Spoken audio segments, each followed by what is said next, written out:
তো হ্যাঁ বন্ধুরা, তোমরা যারা এতদিন ধরে চিন্তায় আসো যে আমাদের এসএলএসটি এক্সামের যে রেজাল্ট কবে দিবে, সেটা তো অক্টোবর মাসের মোটামুটি শেষের দিকে দিবে। কিন্তু মেন প্রশ্নটা হচ্ছে এই জায়গায় যে আমরা কি পাস করতে পারবো, আপনি কি পাস করতে পারবেন? তো কাট অফ কিন্তু হাই যাবে, এটা সবাই জানে। আর যেহেতু কমিশনের যে ওয়েবসাইট, সেখানে নোটিফিকেশন দেওয়া হয়েছে যে নোটিশ দেওয়া হয়েছে যে সেখানে যে 80 নম্বরের মধ্যে কিন্তু কাট অফ আমাদের তৈরি হবে।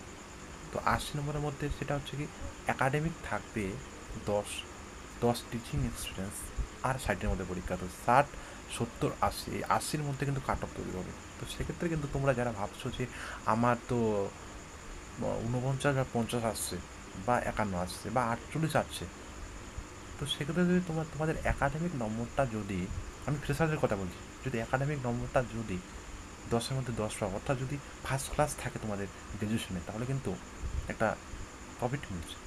সেক্ষেত্রে তুমি যদি 50 পাও বা 51 পাও, তো একটা চান্স আছে। তো আমি এটাই বলবো আপনাদের, যে আপনারা ধৈর্য ধরুন। কী হবে না হবে কিছুই বলা যাচ্ছে না। সবাই বলছে যে কাট অফ হাই যাবে, হাই যাবে, কিন্তু দেখা যাক কী হয়। এখন হাই যাচ্ছে না, লো যাচ্ছে না, মিডিয়াম যাচ্ছে না, কী যাচ্ছে সেটা এখন কিন্তু অতটা মানে ক্লিয়ারিটিভাবে বলা যাচ্ছে না। তো আমাদের ধৈর্যের অপেক্ষায় থাকতে হবে।